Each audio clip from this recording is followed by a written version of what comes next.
Peekaboo! I'm gonna be on TV, and you, and you, and you. Because you're gonna be on TV.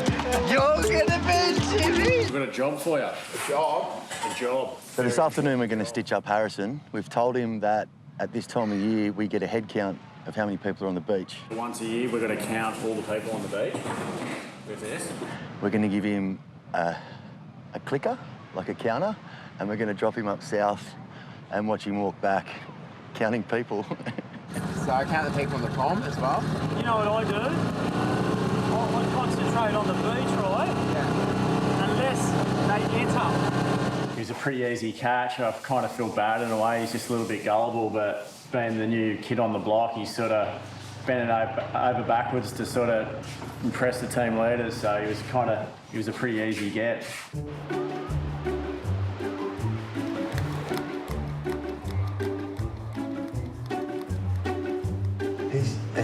He's counting the people, mate. I reckon he's pretty much 90% taking the bait. As a trainee, you want to, impress the guys. You get a bit of a buzz when they say, hey, look, Harrison, that was a great job, good rescue, well done. I get a big buzz with that because you're going well. You want to show that, you want the job so bad. I'm the trainee, I'm the youngest bloke down here at Bondi, and you've got to do these things, even though if you don't like it or if it seems boring, it's part of the job, yeah. 158. 1,158. Really? 1,100. Did you get them too? There's another two. Just come down the stairs, red shirt, and the girl with the hat. I just saw a guy come down third ramp. Did you get him? Did you get him, the blue shirt? Them three, yeah. Two surfers. I'm just surprised that Harries went down there. It's just going to expose him. He can only count to 10, 20 maybe if he's got no shoes on. 21 in the shower. 1,121, 1,122, 1,000.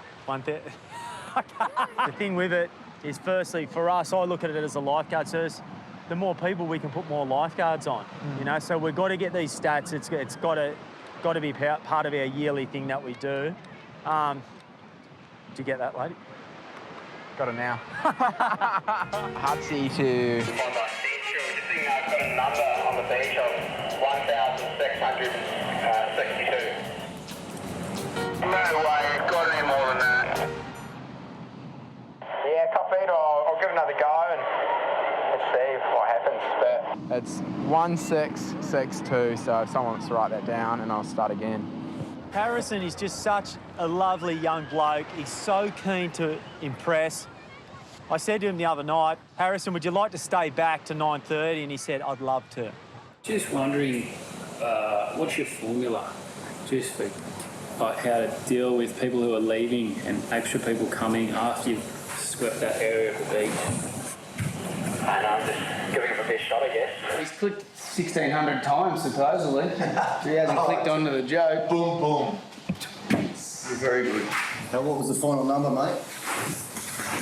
Final number I got was 1,795. 1,795. 1,795. Was that from north to south? Yeah. So how long did it take you in the end? I didn't know the time.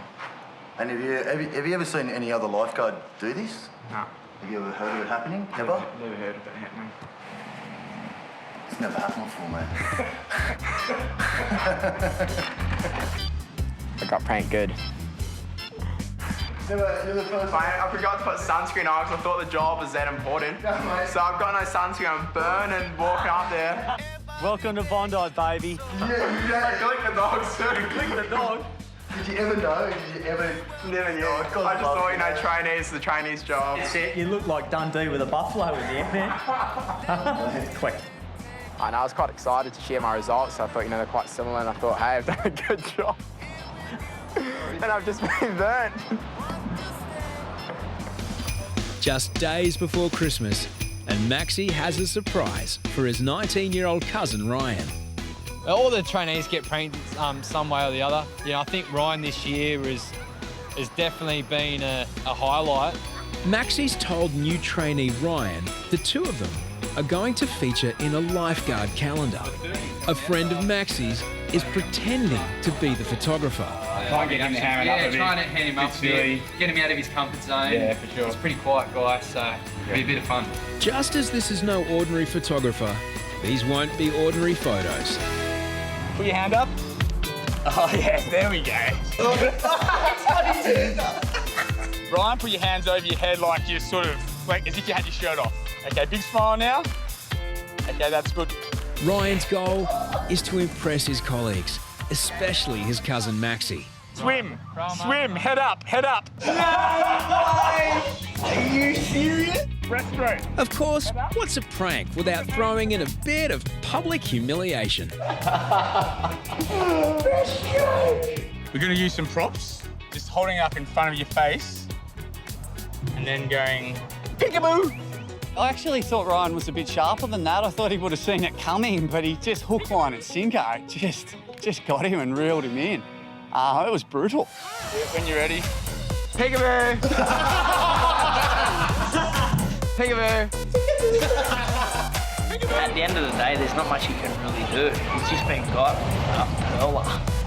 After an hour of posing, peekabooing and generally entertaining the onlookers, Ryan is told the embarrassing truth.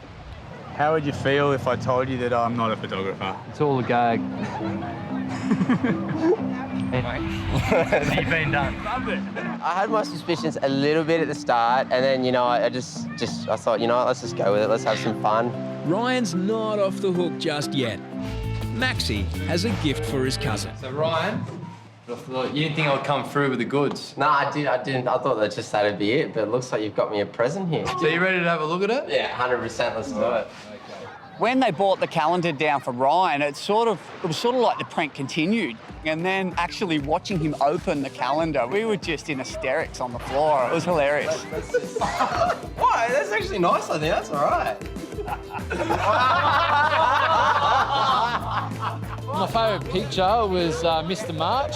Ryan doing the assistance required. Oh, what's that? Is that the reindeer win? Come on, Rudolph. And, see, that's one for the grandparents right there. That's when you were stroking my thumb. Once I saw the calendar, there's actually a couple of really nice shots in there of me and Maxi, Mum and Dad. I definitely would love to put them up in the house, I'd say. And then there's a couple of other ones that are just, really funny if you're not me. Oh, here we go. This is what everyone loved most. Peekaboo. The peekaboo. Oh, you can almost see the end of the peekaboo on his lips. Might have to start calling him Boo. Boo-boo. Hello, Boo-boo. Peekaboo. Peekaboo. Peekaboo. Peekaboo. Peekaboo. Peekaboo. That's it, I'm done. That's it, game over. At nearby Bronte, young Maxi continues his rite of passage. He's been standing in as caretaker at Bronte Surf Club, while senior lifeguard Corey has been overseas. I've been here for 3 weeks. Been looking after Corey's duties. I've been cleaning the function room, just cleaning basically the toilets, sweeping out all the sand, making sure everything's locked up during the night. The live-in role means Maxi also has the responsibility of looking after Corey's room. A little bit nervous just to hear what he has to say, because if I didn't do a good job, maybe he wouldn't let me do it again. After Maxi's made the room spotless, he nervously awaits Corey's arrival. But Kerbox, Reidy and Deano have snuck in and decided to create some mischief. I love this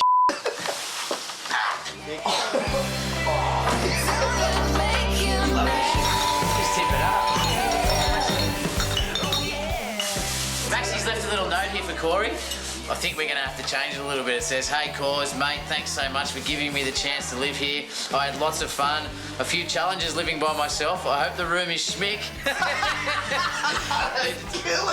Looks like a bomb's hit it. Corey's just been on a 30-hour flight to get back home. He's that tired. He's going to walk into this. He's going to strangle someone. Yeah, job well done. All right, let's roll. Oh, look at your hair. What'd you do? Whippet did it. Shave me head. That looks gold. I need a haircut myself. What are you doing? Not much, mate. Just looking after your joint. Clean or what? Yeah. Windows look clean. That's a start. You know, just...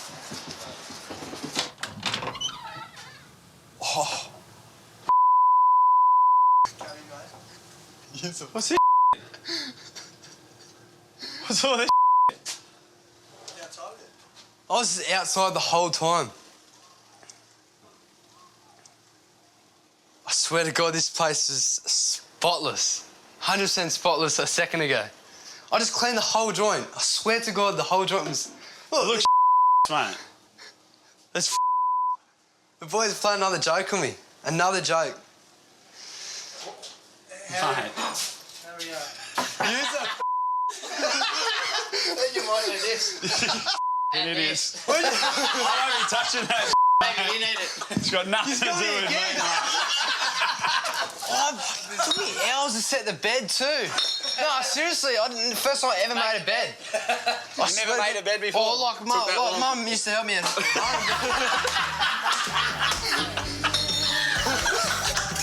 Pumped again. Up in the tower, I could see these people walking around with this fake snake and think, oh, you know, how's this going to turn out?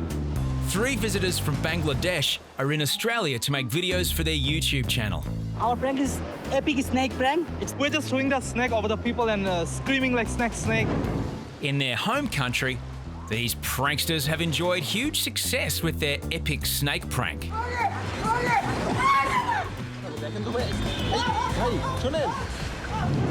But how will this classic stitch-up go down at Bondi? Snake behind you, oh my God! Oh my God, snake, snake, snake! Here, I got the amazing Huge reaction, yeah. The pranksters may be laughing, but not everyone is getting the joke. Annoying, and I think it was annoying. Didn't really want to jump to conclusions that it was a fake, because you never know here. These guys with their snake, you know, who knows, they'll probably upset someone. The prankster's next target is Yatesy, someone you don't want to upset. You know, then I saw him go up near Yatesy and thought, oh, this could go pear-shaped with Yatesy. Back to the flag, please. Thank you. He's getting a little bit more cranky in his old age. Yeah, so I'm just hanging there in the zone by myself, being a good lifeguard, watching this incredibly dangerous piece of water, and... They got Yatesy. Snake behind you, oh my God! Hey. Well, I think they got him well because he looked like he was flaring up and he had the snake as if he was going to, you know, probably wrap it around one of their necks. Startled, I was startled. Snake behind you, oh my God! Then I'm then I see the bright side of it and then I'm happy. It was like that, and then it's like, ah, sweet. Yatesy's emotional journey may not be over just yet. They were from Bangladesh, and they were students, and I think they had like a ticklish, you know, like a snake. Yatesy, there's a off, mate. He's got me, eh? Good one, Mick. Pete's shoulder can only be relocated if his muscles are relaxed. And that means lots of green whistle. In through your mouth, out through your nose. Just try and relax as much as you can. Just let it go floppy. Keep breathing this. Jennifer life. See what you see. People die for AK rifle, someone died. Band on deep like the street wrote that. No, man, I love Australia. What you need to do is you need to just try and relax. I think he was quite interested in escaping reality maybe for a bit, just to get rid of that pain. Just tell me when you're gonna do it. Give me the 4, 3, 2, 1, and then slap me in the face, and I'll respect it. Don't really do it like that anymore. The green whistle is meant to relax Pete's muscles. Right now, the only thing being relaxed is his head. I'll show you. As his shoulder refuses to budge, lifeguards recommend a second dose of the green whistle. Do you ever think, does he need another toe? He does. And then just relax that left shoulder if you can. Just relax it. Just relax.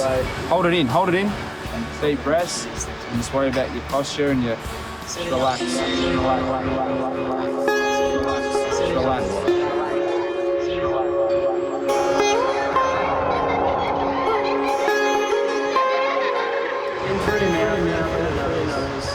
The paramedic was trying all he could to get him to calm that shoulder down, but he just couldn't do it. What's he doing? Is he not relaxing it?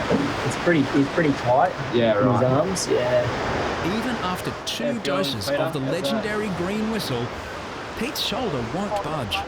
Not looking like we're going to make it today, Pete. Had a good go. Okay, I can't sit here and attempt to reduce it all day. Okay, so what I'm going to do is I'm going to organise a transport up to the hospital. In the end for Peter, it was a worst case scenario. The ambulance officer couldn't get his shoulder back into place and he was off to hospital. What's your pain out of 10 at the moment? 10, I'd say 7 to 8. 7 to 8, okay. 7.7. 77%. But no, he's done well. Champion. Straight off the insane asylum. Well done, mate. Thank you. Well done. Cheers for your help, guys. You know, we gave him a few green whistles and he was a bit off his head for a little while.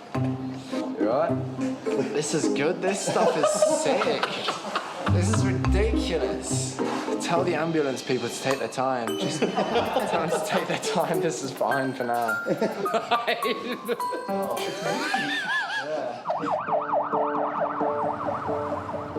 Ordinarily, dislocated shoulders are treated in hospital. Hang in there. More painful right by a second. Today, though, Jill, an extended care paramedic, has come to put Ollie's shoulder back in place at the tower. Ollie is administered with morphine in preparation for the procedure. I've got a rush to the head now, so it's going to be like a double rush to the head after this. Oh, that is slightly painful. Oh, naughty. Oh. Leslie, do you have a spare cigarette? Yeah, the funny thing is that there was no one in the room called Leslie, and he doesn't even smoke cigarettes, so he was out there. I've seen the ambos take about 5 or 6 times to get it in, but look, they have to be very patient to do that job. Let me take the weight of your left arm first, so try and put it in your mouth. Even though Ollie has been given morphine and methoxyflurane, the pain will be unbearable if something goes wrong. Jill makes her final attempt.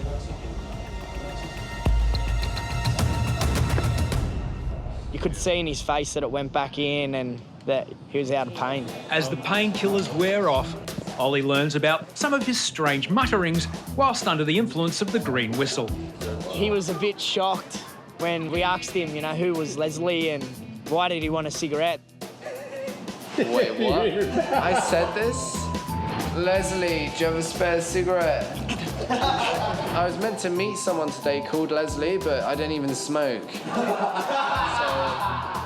half of it was right, but the rest was just crazy. Just leave it like that there and just keep sucking on that whistle. The green whistle contains methoxyflurane, which relieves pain and can also deliver a feeling of euphoria. What's your thumb? What's your thumb? Hey, we're worried about your thumb. What are you doing?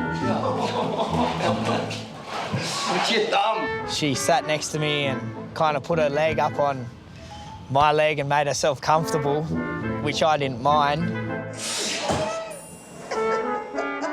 Jesse, how do you know my name? You told me. Everyone knows you. You told me. I didn't tell you my name. No, yes, you told me. Yeah, the green whistle had a pretty funny effect on her. I went from about a 2 before she had the whistle to about a 10 by the end of it. I've got another child to pick up. The extended care paramedic arrives to relocate Martine's thumb.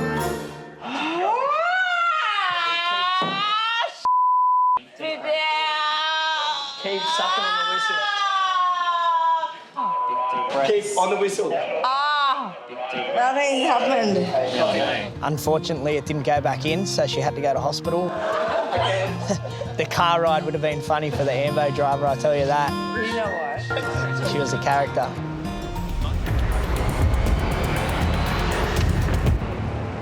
You all right? When I first hit, I instantly felt like a shooting pain. Jethro's shoulder is dislocated. Yes, pop your shoulder coming off the ski. serious ligament or tendon damage could spell the end of his season.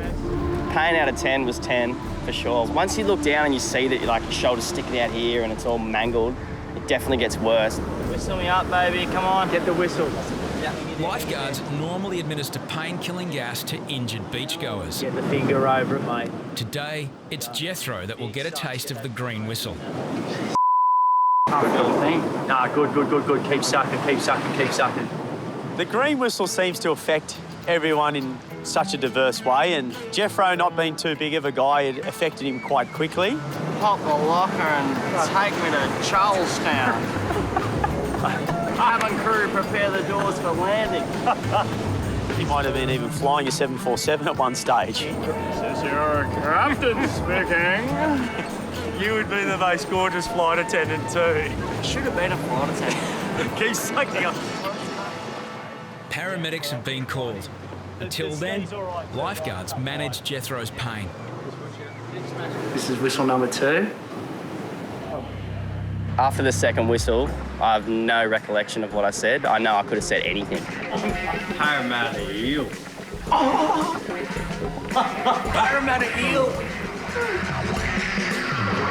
Dose of the green whistle has failed to dull the pain. Now, so we're going on the second methoxy. The second green whistle starts to take effect. Well, then you'll just pick me up from there. Beardy had been putting all this time and effort into this bloke to get him healthy, and it turns out he's only trying to get healthy so the guy could go and date Beardy's missus. My missus, I hope not, she's pretty short. Yeah, it sounds like an interesting story. Then what happened? Obviously, this bloke, he was 2 whistles deep. He was letting his imagination get the best of him.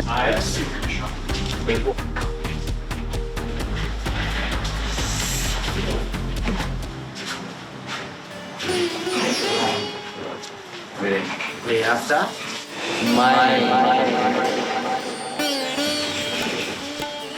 Hey, nice.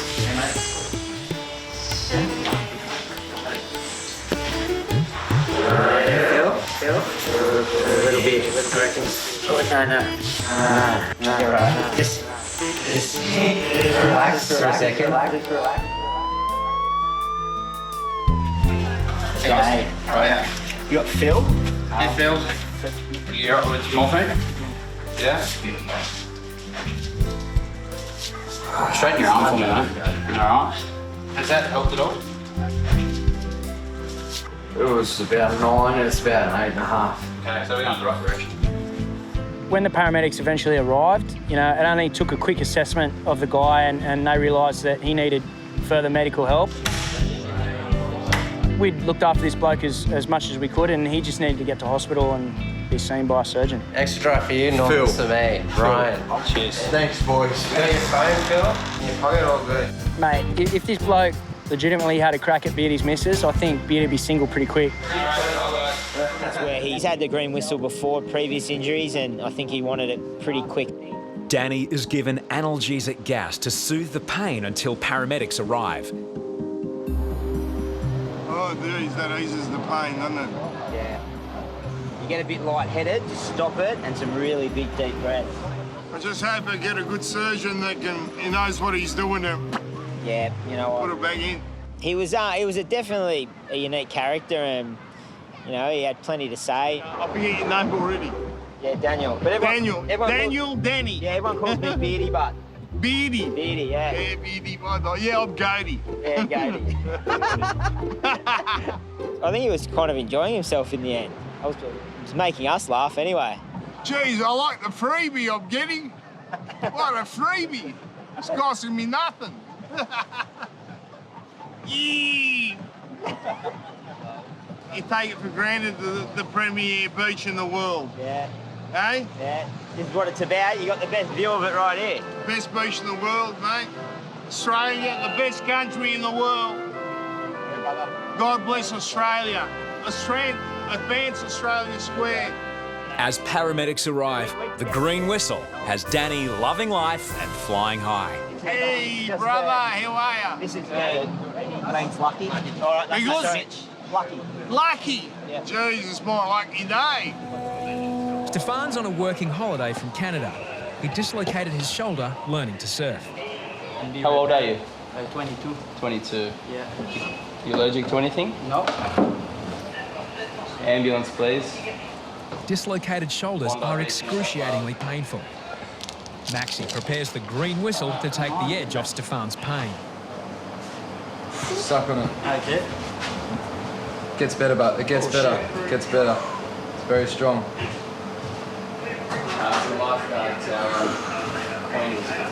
As if you're smoking it. The pain will start to go away. You start to get a bit lightheaded. Okay. Just suck them in. I see you smoke before. Feel a bit better? Yeah, actually. Where do you get this stuff? I feel a little bit selfish. You guys want some? You? Keep sucking it, mate. It's good, eh? It's good stuff. Good stuff, eh? It's good stuff. Usually I can put it back out, but yeah, but don't try, mate. During don't the try. first 5 minutes, the paramedic will come and they'll help you out. Yeah. Stefan's shoulder will be relocated in hospital, but he doesn't seem in any hurry to get there. How did you hurt your shoulder, Stefan? This time I was on the beach. There was like no waves. Yes. But once upon a time came a wave. I was like, this is mine. Started to paddle. I paddled in the, you know when you paddle the... So, you caught a wave and hit the sandbar, did you? No, it's just because it's my first time. Just tell me how you hurt your shoulder. You hit the sandbar. No, I paddled and like the wave went popping it out, you know. The wave. The wave was behind me. I was paddling for the wave, and it hit my arm.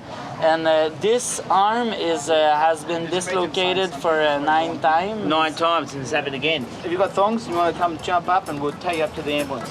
I don't wear thongs. Thongs is for women. No worries at all. Okay, Stefan. A dislocated shoulder to the hospital, okay? and a discombobulated brain. Yeah, just get in front and sit him on chair. 20 minutes. Corey offers methoxyfluorine to reduce the pain.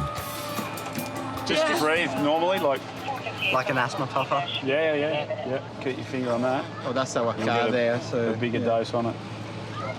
one leg's like curved and the other leg's just fine. So I think it is broken. Take it out when you're breathing out. You need to keep going with it. Yeah. In no time, James has other things on his mind. Virtually stopped. It just hit me hard. Yeah. He's really loving this. You're loving it more than us. For a while, isn't it? It's like, can I have another one? What was that? 20 seconds? That's pretty good. I think that's a record. That's awesome. Can you feel that anymore? Not really. I want to go run for a marathon. This gentleman is reacting very well. Man, this I'm out of it, aren't I? I'm being a bit... fine. I'm going to be on TV and you. Because you're going to be on TV. You're going to be on TV. James, he was definitely in a world of pain when he was on the beach, and then giving the methoxy, and probably within about 20 or 30 seconds, he was just high as a kite, and I think he wants another one, but he's not allowed, so. How good everybody's going to be.